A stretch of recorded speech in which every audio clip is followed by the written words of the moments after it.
The Spyderco Delica is a knife worth studying. After nearly 25 years, the Delica remains, with the larger Endura, Spyderco's most popular knife, and arguably a cornerstone of Spyderco's design. The web catalog for the Delica 3 goes so far as to say that Spyderco's #1 all-time seller is without a doubt the Delica. It is, for EDC folders, the Buck 110 or the K-Bar USMC. While undoubtedly ubiquitous to knife collectors, the Delica nevertheless heralded in many, if not most, of the everyday carry features which we both prize and take for granted.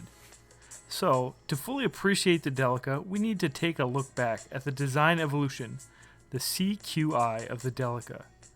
The brainchild of Sal Glesser, the founder of Spyderco, the Delica's evolution goes beyond this model and perhaps even represents essential features of a truly excellent everyday carry knife.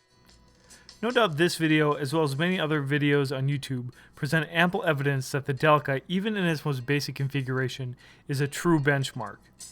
However, in this video, we're going to go a little bit further and look and see how Spyderco has not rested on their laurels with this platform, and have used it as an opportunity to present exciting, exotic steels. In particular, we're going to be looking at the Hitachi-produced ZDP-189. This steel is a significant one for Spyderco, and to consider it properly requires a broader understanding of what makes a so-called super steel. We're going to consider super steels from both a material composition standpoint and from a scientifically evaluated performance standpoint. Entering the technical but passionate world of steel aficionados is a worthwhile journey, and when we're done, we're going to have a clear understanding of why this sprint run Delica 4, which utilized ZDP for the first time in a production knife, is truly a historic model. 1990. 1990 gave us, among other things, the C11 Clip-It Delica. The Clip-It name goes back to the C01 worker model introduced in 1981 at the Texas State Fair. Spyderco was the first company to incorporate a clothing clip into its knife design, and the Clip-It name designated this feature. The Clip-It Delica featured a fiberglass reinforced handle with an integrated molded clip held together via a pinned construction. Since we'll be talking steels at length in this review, there's a great story to pass along about the original steel used in the Delica. The first steel used was a Japanese stainless steel called Gingami 1, also known as GIN 1. However, Spyderco was told that they couldn't use the name as it was promised to another company. There was no American steel equivalent, so they made up a name, G-2, which, according to Sal, stood for good shit also. Talk about having a sense of humor about your work. They later got permission to use the proper name in 1994. Later production moved to AUS 8 steel. Interestingly, the first generation's fiberglass reinforced nylon, or FRN molded clip, went through 6 modifications in the mold during its lifetime. FRN's strength, of course, is that it's very lightweight, and it's also ergonomic. It feels like a plastic in the hand, but in spite of that, the durability is very high. The material is prone to ding rather than crack with high impacts. The notable weakness is extreme heat. Although other features of the Delica are probably more important, such as the blade shape, FRN has always been part of the formula, and probably the design element to look to when considering how Spyderco's constant quality improvement philosophy has been reflected in the Delica. In 1996, the Delica 2 was introduced. Originally with a different SKU, C43, it was later changed back to C11. It was a slightly heavier knife, and other major modifications included the introduction of a stainless steel handle, stainless steel clip, an updated steel, as well as a boil dent, which was added in 2002. This was a small arc of metal removed from the lock bar so as to lessen the possibility of accidentally unlocking the blade with your hand, which was originally conceived by custom knife maker David Boyle. The third gen Delica was introduced in 1999. It continued to have a hollow grind blade, and a linerless FRN handle returned for a lighter knife. The third generation Delica had a very easy to tighten barrel bolt reversible clip which could have easily been tightened by a coin. The handle shape was reprofiled so that the butt of the handle was a little flatter. Interestingly, the Gen 3 Delica lives on in the form of the Salt 1, which is a spitting image of the Delica 3. And without further ado, the 4th generation Delica was introduced in 2006.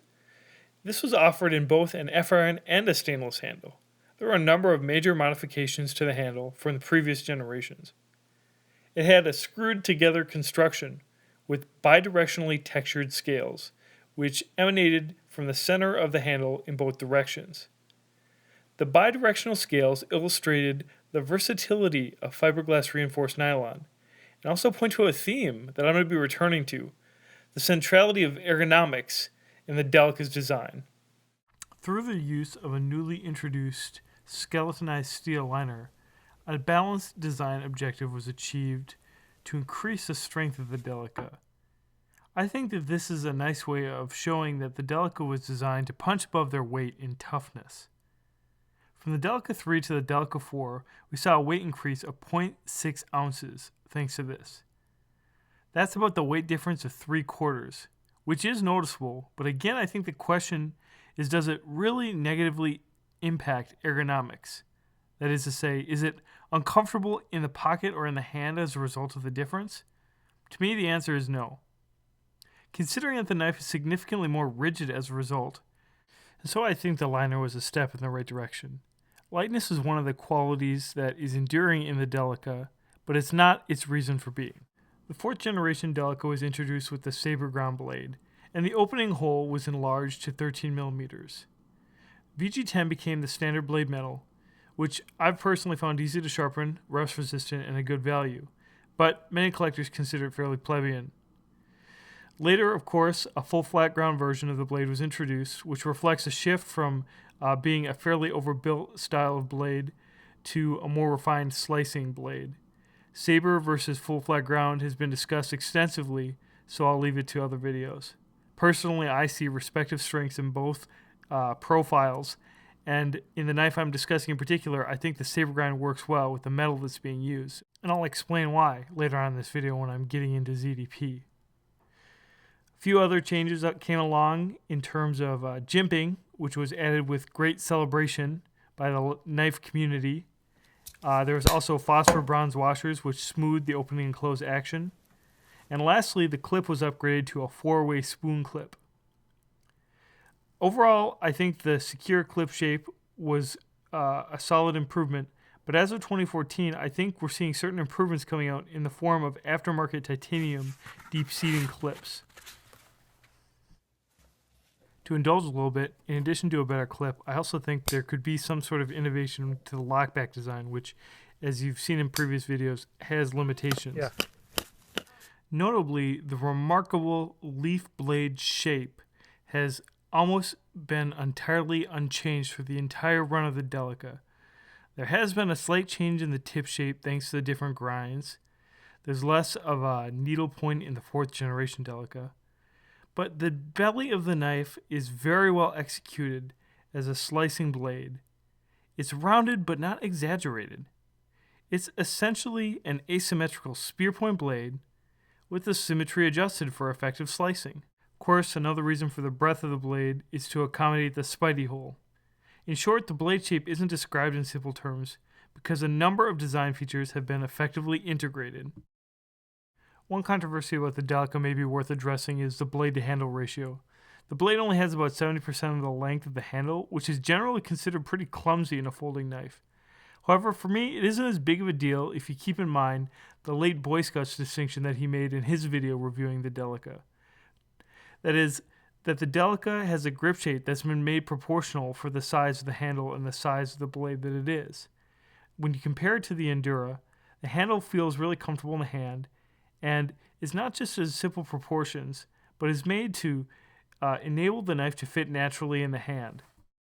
Perhaps then the Delica 4's strengths could be summarized by brilliant blade design coupled with constantly improved handle and grip. There's nothing platonic about this knife. Everything, when considered, is meant to improve ergonomics and use, but its functionality is human and restrained to what is needed to accommodate the way it's going to be carried. So compared to some of the brutal utilitarian knives that are thankfully going a little out of fashion, this knife is elegant and modest. Let's check out some competitive options. How about my favorite, the ZT-350? That's tactical. Well, since I brought up, I think the Endura might actually be a good alternative, very similar POU, or just get a Delica with different features, a stainless handle or one with a different blade steel. Quite a few options there, actually. Normally, the VG10 steel choice would merit more conversation when you're talking about the Delica, but of course, this knife has the more exotic ZDP steel. To transition into discussing this steel, I want to ask a general question about why should we care about the steel in knives, or maybe more specifically, why should we care about exotic steels and knives? I think it's there so that we can bicker about it in common threads, and more knives will be sold. It's a brilliant marketing ploy. Okay, well, at the risk of sounding more esoteric, I want to bring in an ancient idea of substance from the philosopher Aristotle. Substances have both form and matter. The form is the essence of a thing and what it's meant to be. But matter is necessary because the form only exists in a physical way. It underlies the form. Now, with knives, one of the key objectives in a blade is the capability of stably maintaining a sharp cutting edge and a relatively acute edge in such a way that it's not vulnerable to corrosion or wear. Hence, a blade is partially a function of shape or geometry in design, but that in turn depends to some extent on material durability. Sharpening a knife less often means that inevitably you're removing less steel, and therefore the life of the knife is going to be extended. So what's at stake with the steel question is the essential function of consistent cutting performance. Now, of course, a thinner or finer profiled blade with inferior steel may cut certain things better than a thicker blade with superior steel. But all things being equal, blade geometry and material composition are the two ways that we are able to innovate. So I think these new and high-tech steels are more than just a novelty. To put it another way, super steels really amplify the two poles of tension in knife materials, the poles of hardness and toughness, both of which are needed if we're going to maintain a wicked edge. Now, there are huge variables when we start talking about individual steels and individual metals, and I'm not trying to account for the huge variability that can be the result of specific testing. We have to keep in mind that performance is a factor of all the elements of a knife, and so we need to strive for a balance. We're talking about things that go above and beyond the blade. ZDP is a significant super steel because it took what was once considered an exotic or even unheard of steel and brought it into an accessible production and was one of those steels that raised the glass ceiling for knife steels.